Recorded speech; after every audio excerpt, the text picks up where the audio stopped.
welcome to NEAP's Founder Focus. Today we have with us a great personality, Mr. Swarn Kamal, who actually is a kitchen consultant, and he will tell about himself more in this discussion. But before we dive in, I really want to understand, Swarn, what exactly is the job of a kitchen consultant? Hi. So, job of a kitchen consultant, it will be very difficult to understand because we all cook at home. We all go to restaurants, we eat food. We really do not know what goes inside at the back of the house, for a chef to be able to create that food. So, coming, studying in the hotels, restaurants, seeing the operations, working, cleaning those floors yourself, and pushing those hard carts that is required for you to be managing the back of the house that we call it as BOH. It is a tough job, or the chef of a life. The life of chef is very very tough. So the kitchen consultant's role is to be able to create an infrastructure around the chef so that makes his job heavy. So just to give you an example, normal any temperature of the kitchen remains very high. We go to restaurants that remains very busy, and the chef is the one who goes through the most of the torment that you talked about. I mean, we all are eating, enjoying, visiting as a guest, but we're not seeing that what a tough time a chef is going through, right? So while the food comes to our plate, at maybe let us say if we are having our lunch at 1 o'clock in the afternoon or 12 o'clock in the afternoon, actually the chef job starts at something like 7, 8 o'clock in the morning, or maybe a previous day, because he has to ensure that the food is being prepared fresh, kept fresh. How he ensures that whatever recipes that he has, he should be able to bring the joy on a customer's face all the time by putting those many extra hours for him to be able to produce the food that we all eat in the restaurant. So it requires a lot of zeal to be working in the kitchen. So our job as a kitchen consultant, in whatever we do, is to make their jobs easy. They are working in a heated atmosphere. They are working in kitchens which have simply floors. They are working in an atmosphere which is very dangerous in a way. There are flames all over the place. The smokes come out. You'll find people having breathing disorders who are working in the kitchen. So it is an amalgamation of how a chef or the back of the house, the entire activity works, because what we look at is we only look at the finished product which is coming, or a chef will look at that. Okay, what am I doing right now for me to be able to serve to a guest or the food that he's ordered? But for him to be able to do that in a span of 10, 15 minutes, because this time of 10, 15 minutes, depending on what kind of restaurant that you are. If you're in a quick service restaurant, you have like a couple of minutes to do that work. If you're in a casual dining restaurants, you have anything from 10 to 20 minutes for you to be able to serve the dish out, because the customers are not going to wait. And fine line, the time goes up a little bit.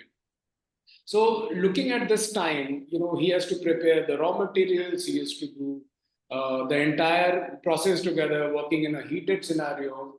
So all the idea of a kitchen consultant is to make the life of the chef easier. That is one. To create a food which is safer. I give technically gives. I'll not say technically. I normally give an example of when I ask people, where did you find cockroach in your food? Okay, and it would have happened to us. But believe you me, and I give this example because it is quite relevant. We talk about hygiene, we talk about safety, we talk about a lot of activities which happens with us on the plate. But the chef is not somebody who puts a cockroach in your food. It comes from the infrastructure.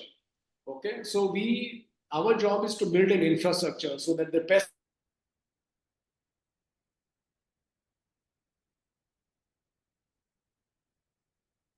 And I'm doing the construction. The pests are, because pests, they know how to live on Earth. They have been living on Earth for even before the humans did not exist. So they know everything to survive. Our job is to ensure that they do not find a place in the kitchen. They should not be able to get into my kitchen. And if at all they get, the idea is that then they should be treated in a way so that there is no system. So The entire job of a kitchen consultant, of course, it is to make the job of an operator easier, to look at the safety of the people who are working there, to look at the safety of the food which is being prepared, because there is a lot of food which is contaminant to each other. One food can contaminate the other food. Like nuts, we all eat nuts, but a lot of people in the world, are turning nut allergic. If you find nut, like one nut they eat, and all over it they will die. Like that, seafood is one of those things. We all consume dairy, cheese, curd, milk, but dairy, there are people also who are dairy allergic. People who are seafood allergic. So this safety of that food starts from how these raw materials have been kept. Have they been kept independently? And if there is enough, are there enough provisions for them to be able to keep that food in a way so that they're not contaminating each other? They're not being kept together. Because another example that I give is when I'm eating food in a restaurant, if I'm having a coffee, let's say if I'm having a coffee, which I'm having in a ice cream shop, the coffee smells vanilla to you. Nobody has put it there. So if there is something good in the atmosphere, good or bad, don't know, because we have to protect the sanctity of the food that I'm eating.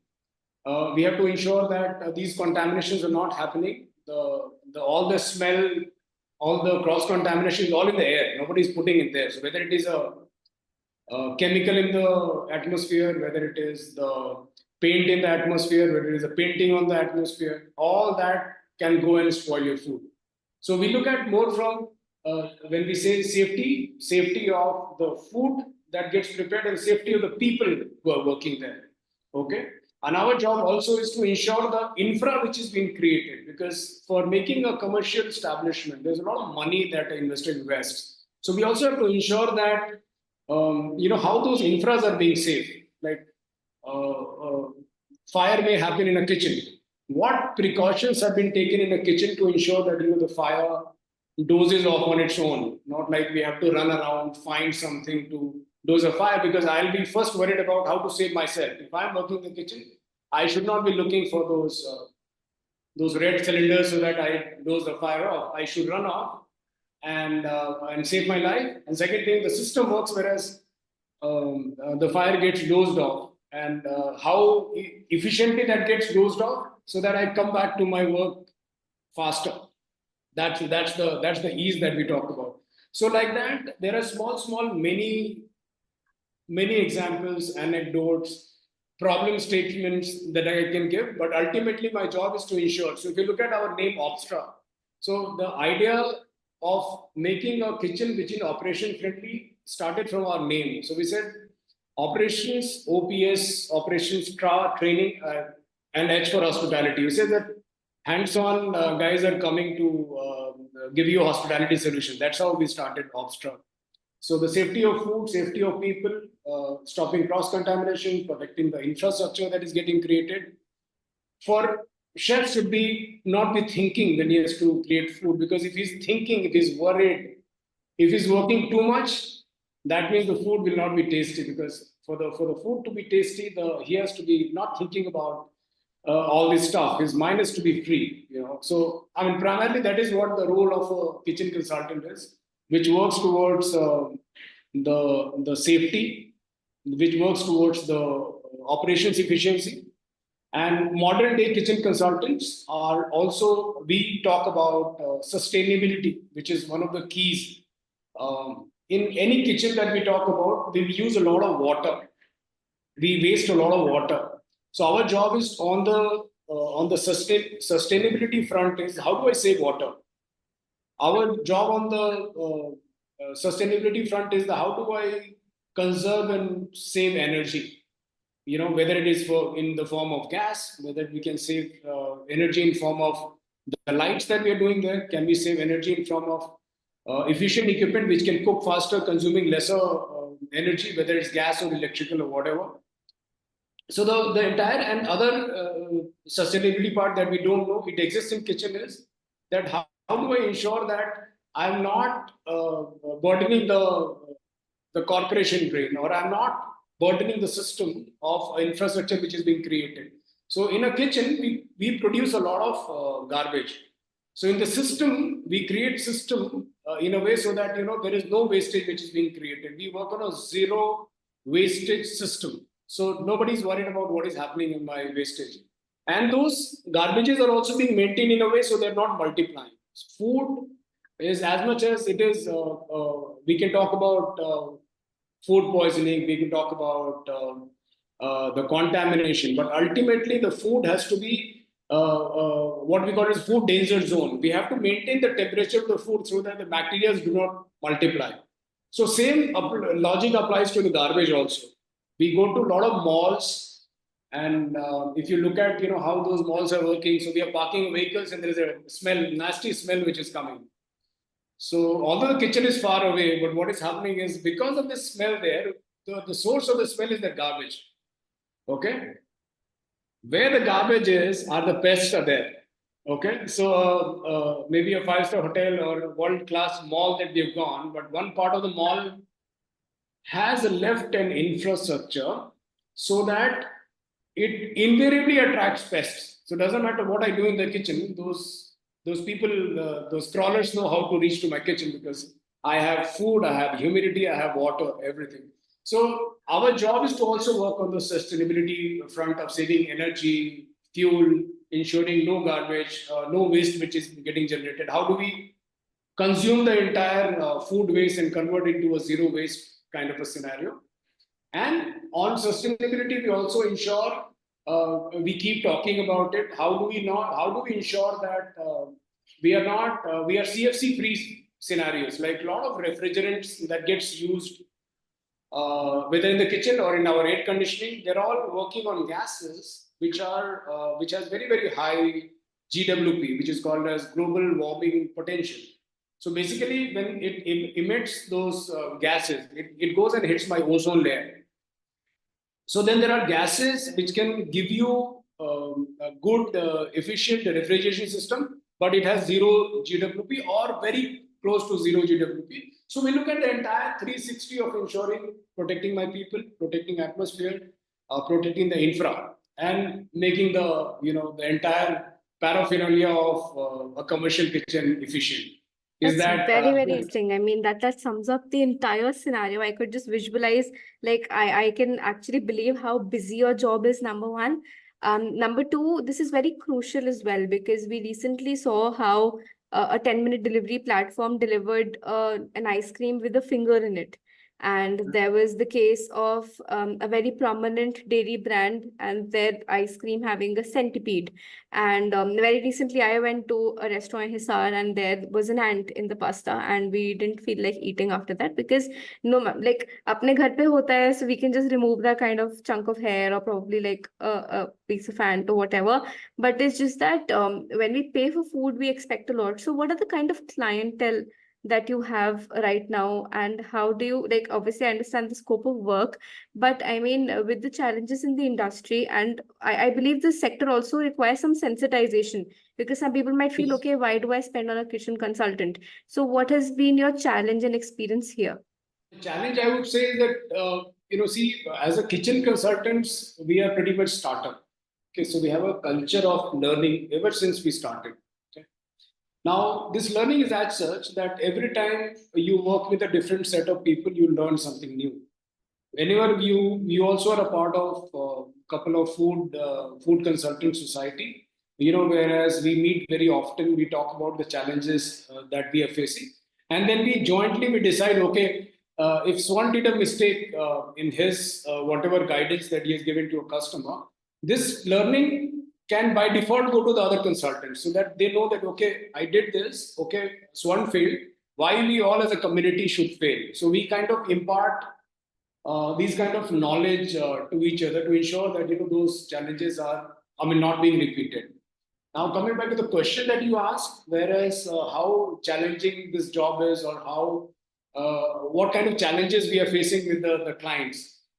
So I think by and large, if you look at our clientele is from hotels to food factories to central kitchens, whereas the food is being produced in bulk. these are our customers. So from ITC to Adani Airports to Prestige as a builder, RMZ is a builder, Embassy is a builder. So we kind of come up with these solutions. See, these guys have been building builders for like many years, and some of them are pioneers in their own business. Our job is to add value to their thought process. Okay, they've been building, they have their own learning, right? But unless we come with something new to them as a problem statement of what their client must be facing, right? What kind of ideas they must be doing. Unless we educate them, they will continue to keep doing what they have been doing. Like recently, I was talking to, we are already, Godrej Builders is our client. Okay, so kitchen consultant, now you will understand how the kitchen consultant scope increases, okay, which goes beyond only doing the box that we do. We start looking at, these guys are creating clubhouses, okay. So when they're doing the clubhouses, they say that, why do we need a kitchen consultant? I said, then we go to that, how do you operate your consult? Who are your end users? This is my end user is the final buyer of the apartment who's buying that. I said, okay, so I understand you are creating this clubhouse which has to be used by this resident, right? So he said, yes. So, okay, if that is the case, if I am giving a world-class amenity, amenity which is high on intent, working on the way professionally it should work, how easier it is for the society to manage that clubhouse which is being managed by independent vendor. If I am closing this loop, what happens is I get a better price for my apartment, right or wrong? Then I say yes. Then I said, okay, here is why you need a kitchen consultant, because our job, let us say if you have created an infrastructure, okay, for a clubhouse, but there are no takers in the clubhouse, okay, I'm not giving them ideas how to, like, normally societies, what they will do is they will give it, like builder has created infrastructure, it's been given to a society. Society, of course, cannot run because it is run by residents. They have no idea. All they know how to use this and manage this. So what they will do is they'll find a vendor. Okay, those vendors are working there, but they have been given limited, the assets, limited infrastructure for them to be able to manage that one. I said, why can't you open up? You're giving them a kitchen, okay? Give them an efficient kitchen and give them ideas, whereas they can make money and you can make money also. So how can society make money? Society can make money. All you have to do is you create an infrastructure. See these activities that you're talking about, the business of the clubhouse will be on when the birthday party is happening or when some event is happening. But a vendor which only will get 2-3 events in a week, he hardly will make money. Okay, so he will lose his interest of running a clubhouse kitchen efficiently. I mean, if he can create and support an infrastructure so that I do everything for that vendor, so that he can run a professionally managed kitchen and give them avenues that he can do cloud kitchen business from here. Don't stop them from doing their business. So what happens is they're doing their business there. Okay, they're happily making money so that they can invest more time, energy, right? And we as a residents get good food, because when the kitchen is busy, that means there is a constant flow of raw materials happening. I don't have to worry about those events, and that ultimately that vendor will be happily managing the clubhouse because he's making money out of it. See, everything has to have some sense of commercialization, because if the economics is not being thought about, okay, the best of the amenities do not work, and then ultimately your residents will not be happy. They will not buy your second flat or third flat or whatever. They'll just buy and say Godrej has sold me a product. We did this discussion with 2 of those builders. In fact, I said 3 of those builders. Okay, one was already existing, their embassy is already running, so we are doing their club kitchen. These discussions happen with Shobha builders. This discussion happened with Godrej builders, and they are both ongoing builders. They've been building for I don't know how many years, even maybe before we were born. I don't know what. But after this, these 2 discussions with 2 independent uh, builders, they're saying now Obstra or Swarn is my consultant for any property that we do, right? Because they're seeing a value in what is being added, the thought process, because it is not about how good this bottle is. I'm just picking up bottle of water. But the more I explain how this glass bottle of water solves your problem, okay, and what kind of added advantage it has a flexibility, you can fill it up, it has no plastic, only thing is you have to handle with care, otherwise it will break. So we work on that, and more education is required in this field for people to know that, okay, why a kitchen consultant is important. Otherwise they mostly work with a chef, and chef knows how to make a good food. A lot of chefs know how to build kitchens also. They are much more educated. They are much more talented people in the market who can make better kitchens than us, who can get involved more in the kitchen program than us. But we also leverage their experience, go to them and say, teach us something new that we would like to do. So ultimately, the idea is that I should be able to give the solutions and suggestions. I said, why are you holding me to kitchen, right? Those clubhouse guys, same guys, said, what? How are you managing your 1,000 apartments wastage? So yeah, we have created an area, everything will go there. I said, then what happens? So that is far away, it will not smell. I said, why will it smell at all? Right? You have to ensure that the bacteria do not multiply. How will it not multiply? Then you explain, No, how the temperature. absolutely. I want to hack into your brain now as a kitchen consultant. I mean, how does your day look like? When does it start? I mean, how do you go about convincing your clients? Like, how does your day pan out, and how do you maintain work-life balance? Because this is a challenging role, I'm pretty sure. So the work-life balance is my definition of work-life balance. I'm blessed to have a family which kind of supports my vision. Who have been I think they've closed their eyes and they've supported me for whatever decisions that I've taken, from a very glossy corporate life to be able to take up a decision that you want to become a consultant. So maybe as a consulting company, you will not make more money, and I don't know whether somebody will really come to me. So I've been blessed by having a family which trusts me, especially my wife. She trusts me, and I've got two daughters. They also kind of juggle around with ideas and they have fun and all that. But ultimately, this credit goes to my family for standing with me for every single decision I have taken in the last 9 years as a consultant. They stood with me, no funds. They stood with me, no clients. They stood with me, okay, you're burning out money because you have to survive. You are exhausting your funds, you hardly have money and things like that. So they've been very, very supportive. And that way I'm very blessed. And I lead a life of a learner. So whatever I do around my life is around learning. Okay, there are a lot of things I've learned from my peers, from my seniors. I've been blessed to have very, very good people around me. So I don't see when people say, I didn't enjoy it. I said, I enjoyed every single part of my life. Whether there are troubles, whether, there'll be days that, maybe you'll not get sleep, but I would say that the sleep is according to how you build yourself. It is not about the stress. So now stress comes, but doesn't come to me anymore. Right? You've seen all that time. So how, coming back to the question, as I said, my life is around learning. So technically, my day will start at 5 o'clock in the morning, and 15 minutes or whatever work that you do, and then straight away it will start with exercise. So 5:15 I'm exercising. 6 o'clock done.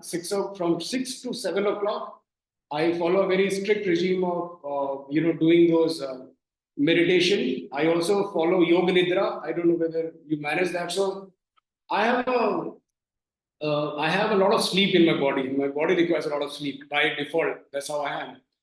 But because of yoga nidra, I've been able to, shorten my sleep. I don't need to sleep 8 hours a day now. Okay, I can manage with 5.5, 6 hours. I try to manage 6 hours of sleep. Okay, but with yoga nidra, I've been able to manage myself for 6 hours of sleep. I would say, even if it is disturbed, it will just manage. I can sleep while traveling. I can close my eye 10 minutes. I can sleep, come back to work, and once this is over, I'll either ask my wife or go and, if she's busy with the kids, I'll make a tea for myself, sit down. Next 1.5 hours is only reading. I will read topics on learning, building a brand from my area of interest from my own, other than my own subject is about meditation, travel, astrobiology, so these are the subjects. I said every day you should keep learning. And I come back, by 9 o'clock I start, 8:30 to 9 is my time, 9:30 you hit the office. And then normal work hour starts. And my day finishes with the entire discussions, meeting, coming back, talking to your team on how, and our team, however, 13, 14 people that we are start our day with a small huddle that we do, where we decide, and it happens by default, whether I'm traveling or not traveling, they'll put me on speaker, or even if I'm not there, I'll put a message I'm not there. So they kind of huddle themselves, they kind of decide what they are doing for the day. And it is not about updating, it's more about collaboration. And then this will go on. You will have I'm blessed to have a good metabolism. Every 4 hours, or maybe even before that, I have to eat. But I eat in moderation. I don't eat too much. And my work day, if you say, that gets over by about 7:30, 8 o'clock. I'm home, and after that, we'll have our dinner by 8:39. Chit chat with kids. Daughters will say this story, that story, something they will say. 9:30 is sharp that we go for a walk with my wife. That is something that we have been following. If kids want to join, they will join. If they do not want to join also, they will come after some time. So then 10 o'clock, your unwinding stops, then you kind of drink water, again you start reading some book, reading, you'll sleep. So 11 to 6 is something that 11 to 5 is that something that I sleep. This is how I try to maintain. And all the days are like that, except my Saturday and Sunday, whereas the yoga doesn't happen, but I love playing badminton. So those Saturday, Sunday, 7 to 9 is religiously that I play. If there is no badminton, I think I'm dead. So that is how I keep myself engaged, and that keeps me going in a way. Swarn, and I think I've exhausted my set of questions. There's a lot of matter to learn from you within these 30 minutes only, but I hope we keep touching base and we keep getting to know how the kitchen consultancy journey of yours is going, how Obstra is going, and I wish you the best.